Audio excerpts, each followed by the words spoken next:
What is going on, y'all? Welcome to another episode of the EPA Podcast brought to you by Bleeding Green Nation. I'm one of your hosts today, Victor Williams. You can follow me on all social platforms at the Philly Pod. Be sure to subscribe to BGN Radio on Apple iTunes, Spotify, anywhere else you get your shows. Be sure to leave those reviews, rate 5 stars, all that good stuff as we gear up for the Eagles' first playoff matchup of this postseason against the New York Giants, who are coming off a big win. I don't know if you can call it an upset, but you can call it a big win over the Minnesota Vikings. I'm here with my co-host as always. You can follow him on Twitter at @halfandhalf_TPL. Be sure to go subscribe to his YouTube channel where he does all his player breakdowns and play breakdowns and all that fun stuff. He is Shane Haff. Shane, you asked me before the show, did I enjoy a stress-free weekend of football? It wasn't for me because I sports gamble, so it's the furthest thing from stressful or stress-free for me. But how'd the weekend go for you? Just taking it easy, and were you pulling for a certain team? I know we had a talk last week about who we would prefer to see the Eagles face. Your team is the Vikings. You wanted to see them in the championship game. They didn't even make it out the first round. So sorry you have to deal with that. Yeah, no, I mean, that would have been the most satisfying path, but I was definitely pulling for the Giants in this game, I think, and we'll get into it, but I think the Giants are a better matchup than obviously the Cowboys would be for the Eagles. So I think it played out the way that the Eagles would want it to, other than Seattle not being able to get the job done against the 49ers, which nobody expected, but at halftime it looked like they could. And of course, obviously I was pulling very hard for the Jaguars. And I was watching the Jaguars game on the couch with my wife. She never watches football with me, but I got her to watch the game. And when it went to like 27-0 and then the punt goes off the guy's helmet and the Chargers got the ball again, I was like, we can go watch a show or something if you want to. This is brutal. And so we did. We watched like a 30-minute sitcom. And then I was like, they scored before half. I'm going to endure this. So I'm going to watch it. I'm going to be there for Doug. And so I actually did get to watch that whole comeback. And I had a tweet that I put out after the ball went off the guy's helmet that was like, I said, I would be devastated if the Eagles playoff game went this way. I'm just gutted for Jags fans. And of course I had to old takes expose myself on that one after the game. But that was an insane game. Obviously the game of the weekend. And that was the one I was most excited about. And it was fun to see Doug get that win. Yeah, I actually dozed off at halftime for that game. I had back to the sports gambling thing. I just had Austin Eckler and Travis Etienne. It's the only things that need to happen. A nice little two leg thing. And I dozed off at halftime and woke up and saw the chart and saw that the Jaguars won. So I was like, oh my God, Etienne had to have gotten in the end zone on one of the. Nope, sure didn't. No, 4 touchdowns and not one Etienne. So that's bad luck. That's bad luck there. But yes, good on Doug Peterson for getting that win, turning that franchise around, getting Trevor Lawrence out of his own head. 4 interceptions. That's hard to forget about. And Trevor Lawrence remained headstrong, and they pulled that off. So good on Doug Peterson. They have a tall task ahead of them, though. Arrowhead, is it? They got to face the Chiefs. Mm-hmm. Yeah. Doug Andy versus Andy. Doug. Oh man, that's gonna be. That's like for Eagles fans. That's like the battle of your exes, right? Yeah, Doug exactly. Peterson, Andy Reid, and I think Doug played for Andy as well, didn't he? I think he played under Andy. Mm-hmm. Yeah, he played under him. I think we'll use played loosely. He was a backup quarterback under Andy, so he was on the roster. He was on the roster. A lot of mentor-mentee things going on there. That I don't think that'll be a particularly good game, but it'd be cool if the Jags could go give them a good game. Yeah, let's all hope so. So my ideal scenario is still alive. Remember last week I said Giants, and then Dallas in the championship game, and then the Chiefs, take down the MVP that beat you out. And that is still ahead. Obviously, it'd be nice if the 49ers, stomp them in the ground. Even though I will say I would prefer to play Dallas over San Francisco right now. But we can obviously talk about that down the road. But man, I think the league is pulling for that Dallas Eagles NFC Championship game. If the script writers are at work here, it's looking like they might be shaping that up. So we'll keep an eye on that as well. But yes, the Giants. Would you consider this an upset for the Giants beating the Vikings? Not for us Eagles fans, because we've known for as long as time that the Vikings are frauds. But is the league viewing this as an upset? Would you consider this an upset that the Giants did? I mean, the Giants were slight underdogs, right? Weren't they like 2-point underdogs or something like that? So not that much, huh? So, but it's in Minnesota, so that means Vegas thinks that the Giants are a slightly better team when you take home field advantage into account for that. I saw somebody say this on Twitter, and I can't remember who, so I can't credit them, but they said that if you go to a casino and you're playing roulette and you put all your money on red and 11 times in a row you win at the roulette table, the hotel is not going to like kick you out, or they're going to comp your room. They're going to want you to stay because they want their money back and they know your luck is going to run out. And the Vikings luck ran out. They were 11-0 in one score games, and that finally came back to bite them. So I don't really view it as an upset. I picked the Giants to win. I thought the Giants had a good shot to win. I mean, the Vikings needed a 61-yard field goal to beat them in I think it was 16 or 17. It was at the end of the season. I thought the Giants would probably win this game, and the Giants were never supposed to be here. Like, their roster is bad. You go back to the start of the year, and even Brian Daboll was like, it's a work in progress. And this was supposed to be the rebuilding year. And yet here they are, and they didn't only make the playoffs, but they won a playoff game. They're going to the divisional round now. So it's a really good year for the Giants. Hopefully it comes to a screeching halt this weekend. But Giants fans should feel good about the direction of their franchise. And they're going to have a Daniel Jones decision to make this offseason. I mean, he played the best game of his career. He went 24 of 35 for 301 yards and 2 touchdowns. He rushed for 78 yards. And now, granted, it was against the 25th ranked defense in EPA per dropback, the 27th ranked defensive DVOA defense. And so this was a bad defense. Make no mistake about it. Daniel Jones should have looked good against them. I do think that might be getting a little bit too much airtime, but he looked good in this game and he didn't make mistakes. And we'll see if he can keep up that little bit of a hot streak against the Eagles this coming weekend. Yeah, the Vikings, I want fans, and we'll get into a lot of fans are suddenly like, we spent all last week talking about the potential opponents, and the majority of them, I even did a poll. And the majority of them said we want to play the Giants of the four possible opponents. And now this week, everybody's screaming like, oh, no, the Giants. Oh, you can't slack off against the Giants. Oh, we're overestimating or underestimating the Giants. Now, I don't know when this flip in the script happened, because they look good against, to your point, the 31st worst pass defense. The only pass defense that allowed more yards per game this season was Detroit, and the Minnesota's right underneath them. Their secondary is garbage. The only reason Daniel Jones looked like anything resembling a franchise quarterback is because the Minnesota Vikings cannot stop a nosebleed through the air. So I don't need fans watching Daniel Jones and seeing what he did and be like, oh man, he's going to carve up the Eagles defense. And I understand that to end the season, we didn't end the season on the highest note possible. I know people starting to sour on the way Darius Slay has been playing. James Bradbury has still been very good. CJ should be healthy enough. They'll move him around in the slot and have Blankenship on the back end, because it doesn't appear that Avonte Maddox is going to be ready for this game. But I don't know why the panic level has suddenly raised to an astronomical level with the fans. But Shannon, I'll ask you, after watching that game, I don't know how necessarily you felt against the Giants prior to the game, but after seeing that, and I put out a tweet. We can go through the results in a minute. I asked fans, on a scale of 1 to 10, what is their confidence level of the Eagles beating the Giants? And some of them are worried for reasons that I cannot fathom. But what would you say is your confidence level before we actually preview the whole thing? What would you say is your confidence level of the Eagles beating them after seeing what Daniel Jones and Isaiah Hodgins, who's burst onto the scene out of nowhere, and those guys did against the Vikings? I'd give it like an 8. The Eagles are clearly a better football team. Like an 8.5 or like a solid 8? I give it a solid 8. All right.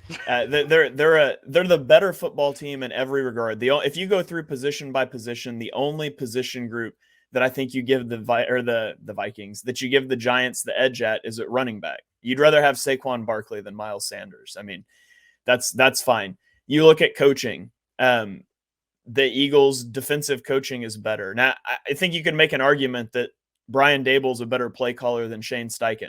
That's why he's a head coach instead of an OC right now. But it's slim. The Eagles are clearly the better team in almost every regard. And yet, we just watched Wild Card Weekend, where the Bills were clearly a better team than the Dolphins, a division rival. And the Dolphins took them to the brink with a third-string quarterback. We watched the Ravens and the Bengals, division rivals. Cincinnati was clearly the better team, and they needed a scoop and score on a 98-yard fumble return from a QB sneak. Like, what are the odds to win that game? I will say you have Seattle. Go ahead. Go. I will say you have Seattle and San Francisco, who are also division rivals. And yeah, the final score wasn't close, but Seattle led that game at halftime. That was closer than the final score indicated. So there's no easy games in January, and there's certainly no easy divisional games in January. But I'm very confident in this game. The Eagles should win. I think it's going to be a fight. I think people are going to be stressed out going into the fourth quarter. It's not going to be week 14, but I expect the Eagles to take care of business in this one. Yeah, I was going to say that fumble return is why I've never been a fan of the jumping over the top, outstretching the ball. Like, it's just too many things that can go wrong there. Obviously, it went devastatingly wrong for in that situation for Tyler Huntley. So that was, man, and I know that J.K. Dobbins was upset after that. And he was saying if Lamar was in this situation, we wouldn't even be here right now. So why am I not getting the ball? Why are we outstretching over the goal line with Tyler Huntley? Why is any of this happening? So the Ravens certainly have that off season is going to be fun to watch. I'm going to be on the edge of my seat watching all those theatrics that go on with Baltimore. But yeah, the Giants, I'm not too worried about it because not only did we put up 48 points on them with their starters, and I understand they had some banged up players, but we were also without Dallas Goedert. I think if I remember correctly, I don't think he was in that game. So now we have a starting tight end back. CJ wasn't in the mix either, and he still put up 48 points on their starters. Giants fans are hanging on to the fact that the Eagles nearly collapsed against. First of all, they never collapsed against the second stringers. Never once did we think, you and I anyway, ever think that they were going to lose that game. So I don't know why Giants fans were like, oh, we almost pulled off the upset with our second stringers. But I get it. You have to hang on to any hope possible. Where do you stand as far as the matchup against their receivers? Because they're not big names. Darius Slayton is kind of the most recognizable name they have, but Isaiah Hodgins is bursting on and Victor Cruz-esque. You have Richie James, who's been consistent for them. How do you view? Do you think the Eagles pay more attention to their receivers? Is Isaiah Hodgins and his late resurgence giving you any fear? How do you feel about these Giants receivers as the Eagles try to keep them in check? They've got a solid group of position players. Like, their roster is not the meme that people want to make it out to be. I mean, you have Isaiah Hodgins. He was signed off the Bills practice squad in November. Mm-hmm. He had 8 catches for 105 yards against the Vikings. He's kind of your prototypical X receiver. They've got Darius Slayton as kind of your prototypical deep threat, your Z receiver. And then they've got Richie James, who's kind of a shifty guy in the slot, can go over the middle, can get those two-way goes out of his routes, the option routes and things. So, they quietly have a solid position group or a skilled position group on offense. Now, is it the worst remaining group of receivers in the playoffs? It is, but they're not this isn't the Chicago Bears receivers. This isn't the worst receiving unit in the NFL. And you've got a quarterback who can extend plays and who can make plays on the ground. So it's not a receiver group you should be afraid of, but it's not one that you can just make fun of and write them off either. They can make some plays and they're capable of doing that. So it's not a group I'm worried about, but they're competent at receiver, which they weren't competent at receiver in week 14 when they matched up. Yeah, definitely. we're very confident then. I was less. I'm not going to say scared, but I didn't really care for their receivers back then. Hodgins has opened my eyes a little bit, only because I've been betting on Richie James, and Hodgins keeps catching balls, and I thought Richie James was the guy, but apparently Hodgins is becoming the focal point of that offense as well. Before we can get into the Saquon of it all, I want to ask about your take on the myth that it's difficult to beat an opponent 3 times in the year, because that's what I'm seeing most fans are skeptical against. When I asked on Twitter for people to give me their scale of 1 to 10 on how they feel about the game, this one guy said 6.5 because it's hard to beat a division rival 2 times, let alone 3. They're also a team that will hurt you if you let them hang around and run their game plan. Got to beat them early and force them to take risks. They protect the ball well, which is a heck of a statement considering the amount of turnovers Daniel Jones has in his career. So what side of the fence are you on in regards to you can't beat a division opponent 3 times in a season? So is it really hard to beat a team 3 I don't think so, personally. Season? But, I mean, that's the running narrative. Since 1970, there's been 21 times where a team that swept the season series played in the playoffs, and they're 14-17. So 66% of the time, the team that swept the regular season also won the playoff game. So, I mean, it's also, did they really play 3 times? I mean, what was week 18?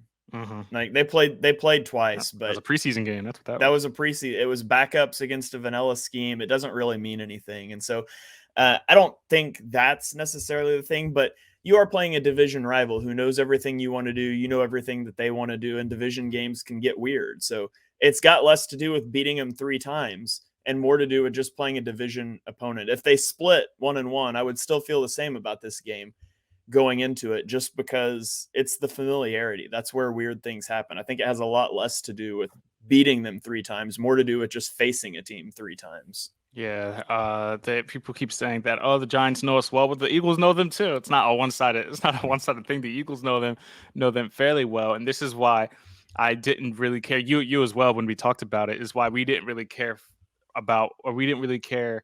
that the Eagles went bare bones against the Giants, because they were pretty aware that there's a chance that they could face them, and they didn't want to like show their hand and show potentially of what they could do in the postseason, which is why Sirianni went with his 10-play game plan and all that kind of things. And then all the fans were like, "It doesn't really matter. We played them a million times, so it doesn't really matter." I think that goes a long way into how you can game plan for a postseason game, because all the tape, they're not going to go back and look at tape from 5 years ago. Maybe some teams will, but for the most part, they're going to look at what happened this season, and Sirianni not laying everything out in week 18 against the backups, I think will pay off dividends for them. For the Giants, the main guy on offense obviously is going to be Saquon Barkley, who is now becoming as lethal of a receiver as he is a running back. I believe he had 5 catches. Let me see. Saquon had where's his reception? 5 catches for 56 yards last week, in addition to the 53 yards he had on the ground. Daniel Jones was the leading rusher, of course, because that's the way that's the way it went. What is going to be the best game plan to try and nullify Saquon Barkley, who has seemed to turn it up a notch? He had a little kind of stretch during the season where he cooled off a little bit, but he's looked like the Saquon Barkley that the Giants hoped they were going to get when they drafted him back in the day. Yeah, this can become a little dicey for the Eagles, because there's things you can do against quarter style defenses to isolate your running back on a linebacker. If you go into trip sets, 3 receivers on one side of the field, that means your weak side safety is keying across to that number 3 receiver on the strong side. And so that essentially means if your halfback comes out of the backfield, the weak side linebacker, which would be Kazir White, is responsible for him in man-to-man coverage. And so there's things that the Giants can do to isolate Kazir White on Saquon Barkley in the receiving game, and that could be a problematic matchup. Kazir White hasn't been the best in coverage over the last several weeks, and so that's something the Eagles are going to have to watch out for. Hopefully, you're able to get pressure on Daniel Jones and not let routes develop downfield, but even those quick breaking routes over the middle. So it's something they're going to have to be aware of. I think this is a good game for the Jonathan Gannon style of defense. The Giants want to get explosive plays, right? If you look at what they did against the Vikings, they scored a 5-play, 75-yard touchdown drive, a 4-play, 81-yard touchdown, 6-play, 75-yard touchdown drives. They're about those quick strikes. Like, can you make Daniel Jones check the ball down and execute 12 to 14 play drives? Like, that's what the Eagles offense is built around. The question is, can Daniel Jones do it? I mean, he's not the style of quarterback. He's not the caliber of quarterback that tends to dice up the Eagles defense. And the Eagles allow the fewest yards per play in the NFL. They don't give up explosive plays. And so I think the Eagles defense is going to try to keep them underneath. They're going to try to rush the passer. They're going to try to keep Daniel Jones in the pocket. And if he breaks the pocket, because of that style of defense, you're going to have eyes on him. So I think the Giants, one way they're going to try to counter that is they're going to get up on the line of scrimmage, 12, 13 personnel, put extra tight ends. They're going to try to get heavy and run the ball. The Eagles have struggled to stop the run, right? They like to play light personnel. They like to play nickel and dime personnel. It's imperative that you can stop the run out of your 4-down sets in this game, because the moment that they get you into those 5-down sets, all of a sudden Saquon's motioning out to the slot and they're going empty backfield. And now out of a 5-down set, you're trying to defend that. And so I think the Giants are going to go heavy. I think they're going to try to run you into those 5-down fronts and then throw the ball. The Eagles are going to have to come downhill and stop the run out of their 4-down sets. Yeah, they're going to have to do that, as well as trying to contain Daniel Jones, who seemingly now decides. You know what? I've realized watching that Minnesota game. I feel like Dayball, not that this was the case, but I feel like he looked a lot at Sirianni's playbook because I'm seeing QB power. I'm seeing like read options that I haven't seen all year long. So I'm like, dang, like they're using Daniel Jones like Jalen Hurts out there. Well, healthy Jalen Hurts. We'll get into his health and all that coming up after the break. But the Eagles, I don't want to say they have been susceptible to rushing quarterbacks because I think they've done a good job to this point of containing them. But Daniel Jones finds a way to rack up rushing yards against the defense, dating back to his infamous trip over nothing and falling down in the red zone a couple years back. Does that worry you more? Does his legs worry you more so than his arm, even as great as Daniel Jones looked last week? Yeah, it does, because when you have a mobile quarterback like that, your rush lane integrity becomes really important. And you can't just tee off and take the shortest path to the quarterback all the time, because you've got to be able to keep contained. And so that, along with the play action game, it has the ability to slow down the Eagles pass rush, which is huge. The Giants offensive line has been a little problematic. Evan Neal had the lowest pass block rate at 71.9% of any offensive tackle in Wild Card Weekend. He really struggled against the Vikings. Andrew Thomas, who had a really good year in week 14 when they played, Josh Sweat beat him up and took his lunch money, like made him look bad. And so the Eagles have some good matchups here. The problem is, if the mobility of the quarterback can flatten out your rush angles, if it can do some of those things, all of a sudden your pass rush maybe isn't as good. And then Daniel Jones can sit in the pocket and start to try to dice you up. The Eagles, I saw this stat floating around. They're first in the league in sack percentage, but they've been 15th in average time to sack. Like, the coverage behind has been good. The pass rush has heavily benefited from that. The coverage is going to have to be extra good in this game, because I'm not sure you're going to be able to pin your ears back and just rush the passer. You're going to have to be cognizant of Daniel Jones' ability to run with the football. The Eagles have allowed 448 rushing yards to QBs during the regular season, which is actually fourth most of any team in football. So if they're going to have to be mindful of Daniel Jones and all that, because he looked like a man on a mission last week. And I know that the Giants are going to have to make a choice. They didn't pick up his option, I believe, prior to the season, so that they're going to have to answer that question. It looks like they based on how he's played in the postseason and to end the year, that they might decide to roll with him for at least another season to see how that goes. But Brian Daboll, certainly, we knew when once they hired him that this is going to be a different Giants team, because you've seen what he did in Buffalo. We all know Mike Kafka, who's getting different coordinator and coaching interviews as we speak. We knew the coaching staff was gonna turn that franchise around, if they'd certainly done so. And now there's 3 NFC East teams in the divisional round, which is a far cry from being the NFC least. I think it was last year, the year prior, we had a lot of teams with losing records that we were like, oh my goodness, are we going to have a 7-9 team make the postseason? And now the NFC East has seemingly turned over a new leaf as well. Any final points you want to hit on before we go to break? When we come back, we'll talk Jalen Hurts' injury, why the Eagles are kind of if why the Eagles are making such a big deal about it if he's not on the injury report. And we can also talk about Miles Sanders' comments and what you would kind of do with him in the future, as well as continuing to preview this game. Yeah, I've got a conspiracy theory for you, but we'll save that one for after the break. God, yeah, let me get my breath together for that. Appreciate you guys for listening to the EPA podcast right here on BGN Radio. Be sure to keep it locked here. Bleeding Green Nation. We're going to go to a quick break, come back, talk Jalen Hurts, Miles Sanders, and Shane's apparent conspiracy theory. Thank you guys for staying tuned. We'll be right back.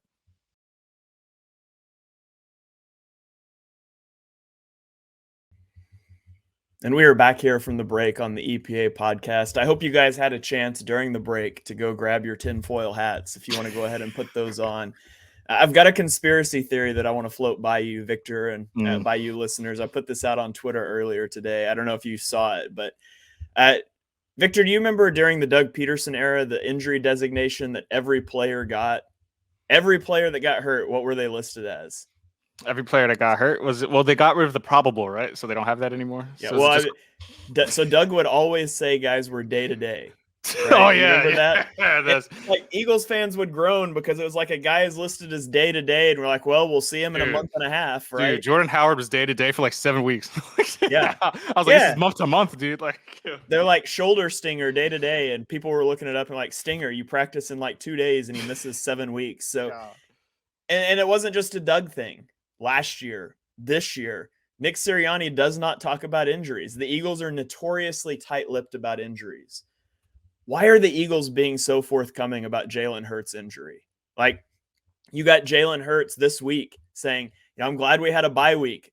I might not have been able to go this week. You have Nick Sirianni right after the Week 18 game saying, Jalen was out there, but he hurt like hell all game. And they haven't talked about this. Avonte Maddox got hurt, and we still don't know what's going on with him. Like, it's turf toe, but when's he coming back? Nobody knows. Nobody will talk about it. Still in a boot, apparently. Like, what is this? Yeah, so why do we have to read between the lines for every injury, but all of a sudden the most important player on the franchise and the Eagles are just like, oh yeah, he's hurt really bad. And they just continue to talk about it. They can't shut up about Jalen Hurts' injury. And if it was really that bad, when you needed a first down at the end of that Giants game, would you really run a QB sneak? If his shoulder's that bad, are you running a QB sneak there? So my theory, conspiracy theory is there's a little bit of gamesmanship going on here. Now, I'm not saying that Hurts was never hurt. He was obviously hurt or he wouldn't have missed games, but he threw the ball well in the Bears game after the injury. Adrenaline's a big thing, whatever. I thought he threw the ball well against the Giants. I think Jalen Hurts might be a lot closer to 100% than they're acting like. And there's a little bit of gamesmanship going on here. Like, yeah, he's really hurt. We're not sure what he's going to be able to do when he's nearly a full go. So that's my theory. You can take your tinfoil hat off now. What do you think? I think there has to be some truth to that, because he spoke with the media yesterday and he said, well, first of all, when I heard that he wasn't on the injury report with no injury designation, and then he's saying like, oh, everybody knows I'm dealing with something. I got a bounty on my head regardless, and all this and that. So maybe the Giants they're trying to get the Giants to because what if you were Nick Sirianni and you're trying to give off the impression that Jalen Hurts is still injured, how does that benefit the team? Like, what do you have to gain from trying to act like that Jalen Hurts is still injured? What does that do for you? I mean, it maybe makes the team think you're not going to utilize the QB running game. Like in Week 18, how did the Eagles play? That. Giants aren't that dumb. Well, maybe they are. But it's in the back of your head. So I don't know. It's very strange. It's very peculiar that they're so talkative about this injury when that has not been their MO at any point in time that I can remember. So you can file that away. I'm not saying the injury was fake at all. I think he was definitely injured. He definitely needed to miss those 2 games, but I just wonder if it's really as serious as they're acting like it is right now. Yeah, I think it's I think because we saw the way he played the end of the Chicago game, and he still threw the ball. I think he threw it fairly well, maybe a little less zip than you would have expected from what you saw from Jalen Hurts to this point. But I think he looked, the most noticeable thing was obviously the less runs, because they weren't going to bang him up in that game against the Giants. But Jalen Hurts basically said last week, he was like, I'm going to be that same guy. I'm going to be the MVP candidate that you've been watching all season. So I think that's going to be the mindset. Whether he's full 100%, he's probably 80, 90, as close as you can get. But I think that's a good point. It's definitely not a blind conspiracy. There's definitely some things that go into it, because Sirianni has been trying to milk this injury for a while now. Like, it's a shoulder sprain, dude. we get it to this point. One thing I wanted to ask you about, Shane, because this is something that we're going to have to deal with in the offseason, is Miles Sanders, because I saw earlier today that he gave his thoughts and basically addressing Howie Roseman, saying, I love Philly, just bring me back. I hope they bring me back. I love you, Howie, and I hope you love me back. So he obviously wants to stay put here. And I believe his market value last time I looked was like somewhere around $8.5 million a year. So this is clearly looking ahead. We have a playoff game to worry about this Sunday. But based on Miles Sanders' production, 1,100 rushing yards, the first 1,000-yard rusher of his career, are you leaning towards bringing him back for the right price, or are you kind of just moving ahead? I'm not saying go ahead and draft Bijan Robinson, who some scouts think the Eagles should take in the first round, which would never happen as long as we're alive. But where do you kind of stand on the Miles Sanders as he heads into free agency? I would not pay him $8 million a year. Oh man, what? Dang. I mean, what are you going to pay him? That's like the 8th highest running back contract in the NFL per Right average now? annual value. Yeah, and I'm not a pay running backs guy. Like, Oh, nobody. yeah, he's low touches, and so he's less likely to kind of fall off that cliff at 25, 26 as some His market value running right backs that are now. His market value right now is 7.2 million annual. pass. I wouldn't do that. Oh my god, really? Yo. I just look at Sanders, and I like Miles Sanders as a player. But man, running back for the Philadelphia Eagles has the easiest job in the NFL. You're running behind the best offensive line in the game. You got a mobile quarterback, which makes running the ball so much easier. And he's lousy in pass protection and as a receiver. So, like, for me, I would love to have Sanders back. I wouldn't pay him $7-8 million a year, though. There's so many other guys I would rather pay. Like so, who? Like what? I mean, like 7 million is not like breaking the bank for Miles Sanders. That's what. So like 3 years. All right. Well, I guess when you say it like that, 3 years, 21 million sounds kind of high. But man, yeah, I mean, I don't other contracts. I don't know exact number, but and you're also like, here's what's going to happen. The Eagles are going to let him go test free agency, and there's a lot of running backs going to be in free agency this year. Mm-hmm. And the Eagles are going to hope his value is not as high as he thinks it's going to be, and that they can get him back in like a $4 or $5 million ish range. And I would take it. I'd like to have him back. I just wouldn't pay market value to do it. Like, it's going to have to be, you're taking a little bit of a team friendly deal because you think what we're building here is special, and you realized you can't go get 8 or 9 on the open market. And so you're willing to come back at a little bit of a pay cut. So that's kind of thing I would be looking at. I just don't think the positional value is there, especially in this offense, to go pay a running back, top 10 running back money.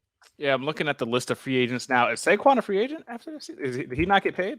I think he is a free agent after this year. God. Whoa, well, there you go. There's your headliner. So I'm looking at the name Saquon, Kareem Hunt, who has been tied to the Eagles for a little bit now. Rashad Penny, Jamal Williams, who broke Barry Sanders' record for touchdowns. Josh Jacobs, obviously a big name. Miles Sanders in the mix as well. So you're gonna have your choice, of who I doubt Saquon's in the mix. But Josh Jacobs is a name who Eagles fans are hoping for. Miles Sanders at $7 million doesn't sound terrible, but yeah, in today's league. And when you think about running back shelf life, how many more years, productive years, does Miles Sanders really have? I don't even know how old the guy is. He is Miles. He is 20. He'll be 26 next season. So what he got, like 2-3 more years out of him before the decline starts. And it took him this long to have his first 1,000-yard season anyway. I can kind of understand that. Yeah. So don't yell at me on Twitter, people. I don't hate Miles Sanders. I think he's a good player. I wouldn't pay that. So, oh man, it's coming. So I want to touch on the tweet I put out earlier. I'll read through some of the responses and get your opinions on how they feel. I'm going to pick out some of the juicy ones. So I asked on Twitter, on a scale of 1 to 10, what's your confidence level of the Eagles beating the Giants this Saturday in the NFC divisional round? There's a lot of 10s in here. Obviously, a lot of guys confident. Somebody said, if Gannon only rushes 4 and drops into you're going to love this. If Gannon only rushes 4 and drops into a constant zone, I'm nervous Daniel Jones will pick them apart with his arm and legs. I'm at a 5 right now because I don't trust Jonathan Gannon. Your thoughts on that? Jonathan Gannon should rush 4 and drop into zone every play because the Giants' offensive line isn't very good. Daniel Jones is not the type of quarterback that's going to consistently do 12 to 14 play drives. Like, they need explosive plays. This offense needs explosive plays. When you're clearly the more talented team, you don't invite chaos and variability, which is what blitzing a ton does. So the Eagles' coverage has been really good this year. This is not a game that you should really change a lot up there. I think that this is a game that sets up perfectly for the style of defense that Gannon likes to play. So they shouldn't change a thing, to be honest. Yeah. Well, I know you are the Jonathan Gannon guy. So where do you stand on him? From what I've heard, obviously there's going to be more interviews and stuff down the road. But Gannon sounds like, from what I've gathered, that he's the front runner for that job in Houston, which isn't shocking. He impressed a lot last season, and a lot of executives and teams respect him around the league. I think I did ask you this last week, but you're prepared to move on without Jonathan Gannon? You're going to be upset about that, or is Denard Wilson the guy you hope that takes over the mantle there? Where are you hoping the Eagles kind of go if they do lose Gannon?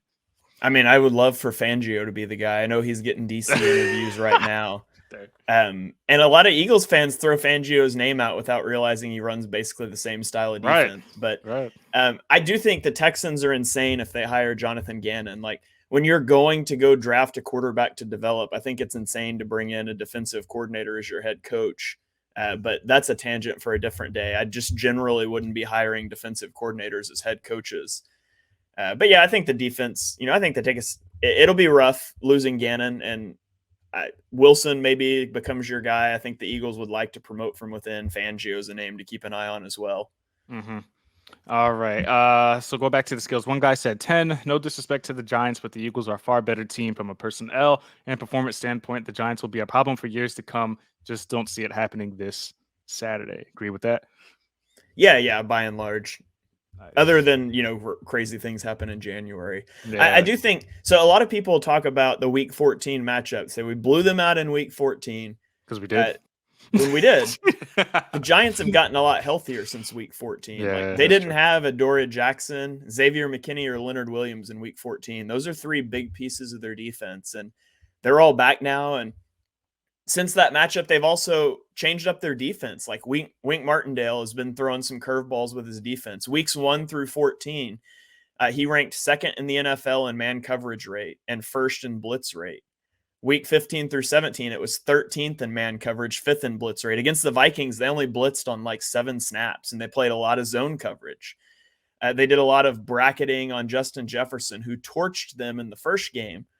In the second game, he kind of got off to a quick start. They adjusted, and he had 1 catch for 4 yards in the second half. So I'm curious to see what Wink Martindale dials up for the Eagles, because on one hand, it would be nice for them if you could put Adoree Jackson on Devonta Smith and then bracket A.J. Brown.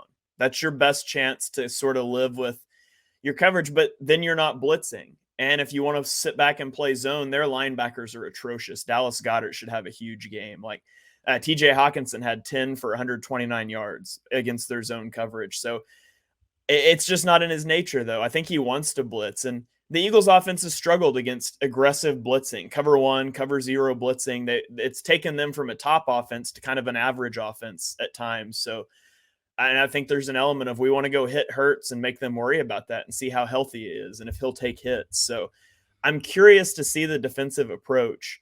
I do think they're going to come blitz happy, but it wouldn't surprise me if they're a little more varied than they were in week 14 or even week 18 when they kind of dialed up pressure on repeat as well.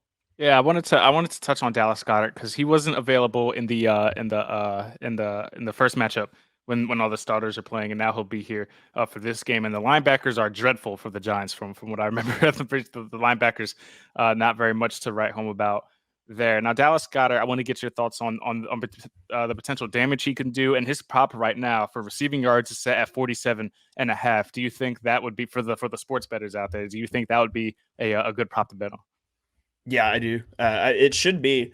I mean, it should be a Goddard game, right? Even if you're doing that cover 0, cover 1 blitzing, you're still going to have Goddard isolated on a bad linebacker and man coverage. If they're playing zone, you can attack over the middle of the field. So if I was going to bet a player prop there, I would love Dallas Goedert over 47 yards. That should be money in the bank. Yeah, it should be. But so Shane says throw your rent on it, and if it misses, then sorry. Then I'm at the Philly Pod on Twitter. No, I'm not the one that recommended put the check on it. He said put the check on it. All right. To your conspiracy theory, and we just talked about Wink Martindale. He's speaking with the media right now, and his thoughts on. They asked him about Jalen Hurts and his injury. Wink Martindale said he's off the injury report, so I'm expecting Jalen Hurts the MVP candidate. So it looks like the Giants aren't buying into your conspiracy over there. It looks like they're preparing for the guy that they watched throughout the whole year, and we'll see how Wink Martindale kind of attempts to counter a healthy Jalen Hurts, a guy we haven't seen probably since that Giants game. So he should have taken the Micah Parsons route and called him a system quarterback. Yeah, that would have been fantastic. But then we would have had to drop 50 on him. And that, I'm sure Wink at least somewhat respects Jalen Hurts. So that's great. So one last thing I want to touch on before we put a bow on this NFC divisional game, the other one, the San Francisco 49ers against the Dallas Cowboys. The Cowboys are throwing parades and screaming. I know it's their first road playoff win since I've been alive, and all of that.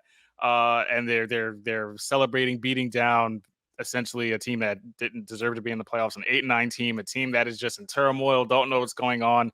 Nobody knows. Tom Brady looked like he was checked out for a large part of that game. So I'll ask you this. Between this game, the one side of it, you have that scary 49ers defense. The other side of it, it is Dallas Cowboys potential NFC East, NFC Championship game. If hypothetically the Eagles take care of business, who are you pulling for in that game? Who would you like to see the Eagles face from a drama standpoint, just a matchup standpoint? Who would you enjoy seeing the Eagles face in the NFC Championship game if they get that far? I've gone back and forth on this so much, and it feels insane to say that I trust Brock Purdy in a playoff game more than I trust Dak Prescott. It's wild. But that's kind of where I'm at. Like, as I watch the games, I feel like Dak Prescott, if he plays at the level he played against the Buccaneers, the Cowboys might be the favorites to go to the Super Bowl from the NFC. Just an incredible performance from him. But then he turns around, the week before against Washington, and he's just absolutely horrible. And he's been up and down all year. Turnovers have been an issue. Like, I feel like Brock Purdy's not going to implode in a playoff game because Kyle Shanahan won't let him. I feel like Dak Prescott has the potential to implode. Like, it feels like to me in that game, Dak Prescott is either going to go off and he's going to beat the 49ers, or he's going to go off and he's going to beat his own team. Like, it's one of those two things. And obviously you would rather face the Cowboys defense. They've got less playmakers on offense. It's a tough call. I think I would rather face in a vacuum. I would rather face the Cowboys, but I don't want the Cowboys to get to an NFC title game. So I'm probably pulling for the 49ers, but I do think a slightly better matchup would be the Cowboys. Yeah, it's a double-edged sword because on one hand they make it to the NFC Championship game, and then we have to deal with that, and then potentially losing to them, and I would have to get off the internet. I don't know if I'd be able to withstand that. That would be very tough. It'd be funny to see them get eliminated, get knocked out. I would love to see them get knocked out in the first round, but everybody was acting like I never understood the people that were saying the Bucs and Cowboys game was a toss-up because one team was good for a large part of the year, another team wasn't very good for basically all the year. So I don't understand why I get Tom Brady in the postseason and all that, and Brett Maher with whatever he was going through, it looked like that shaving points, whatever the situation was. So maybe Tom Brady was going to come back. So that guy was 50 of 53 on extra points this year, and he missed four in a row in that game. That's just insane. I never seen anything like that in my lifetime. Four in a row like that, and they were going to go for the field goal. McCarthy basically pulled him off and said, "If you don't get back over here," but he's going to go with them. And they're not going to hold kicker tryouts in the postseason because that's wild too. So they're going to go with them, and they're going to pray that it doesn't cost him a game. So good on the Cowboys for doing that. Any final points you want to hit on before we put a bow on this and get ready for the divisional round here for the Giants and the Philadelphia Eagles?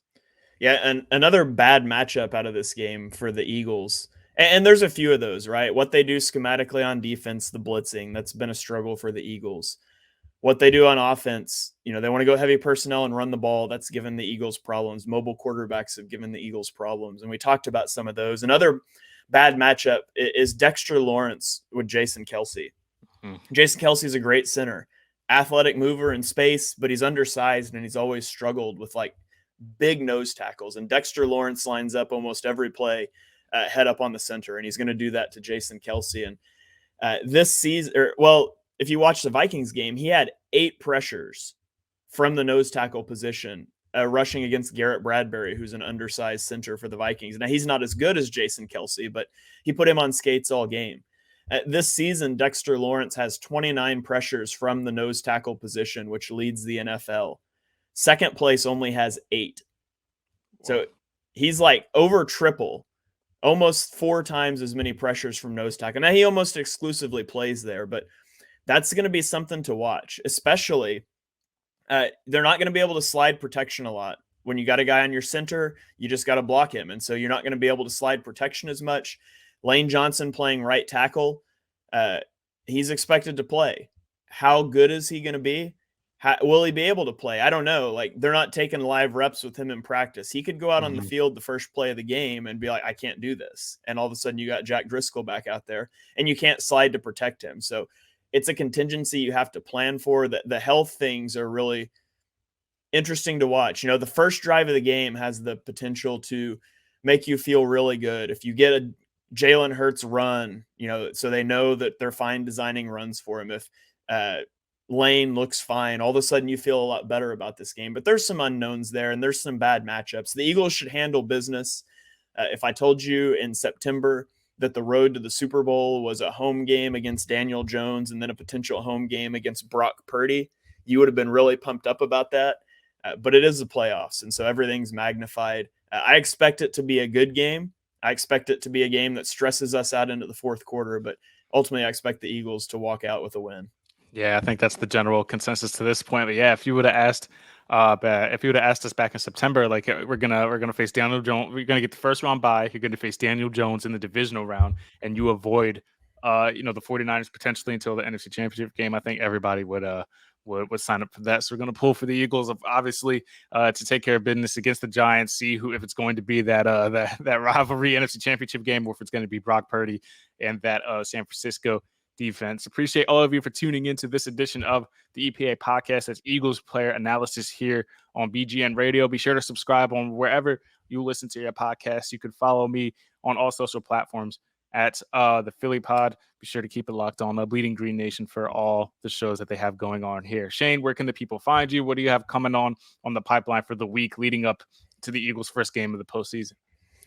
You can follow me on Twitter at @halfandhalf_TPL. I'm on YouTube at Shane Haff NFL. Have not uploaded any all 22 stuff since week 17, but I'll be back to that after the Giants game. So you can check that out. Chalk Talk went live last night, so you can go check that out if you want to on YouTube or Apple Podcasts. We reviewed all of the wild card games, ranted about Brandon Staley a lot, and then we kind of previewed all of the divisional games. So you can check that out if you want a little more NFL focused. And then, just keep it tuned here to the BGN radio feed. We'll be back next week with another EPA podcast breaking down an Eagles victory. I'm speaking it into existence and getting you guys ready for the NFC title game. Yes, sir. Yes, sir. As for my podcast, that goes back live tomorrow. Hasn't been a new episode since Christmas break. So now we're finally getting back into the swing of things of getting that show back on the road. So be sure to go subscribe to the Philly Pod as well on all pod platforms. Shane and I, like you said, we'll be back with you guys next week, hopefully recapping an Eagles victory as we prepare for the NFC Championship game against either the Dallas Cowboys or the San Francisco 49ers. Follow us both on socials. We'll catch you guys next week right here on Bleeding Green Nation. Go Birds.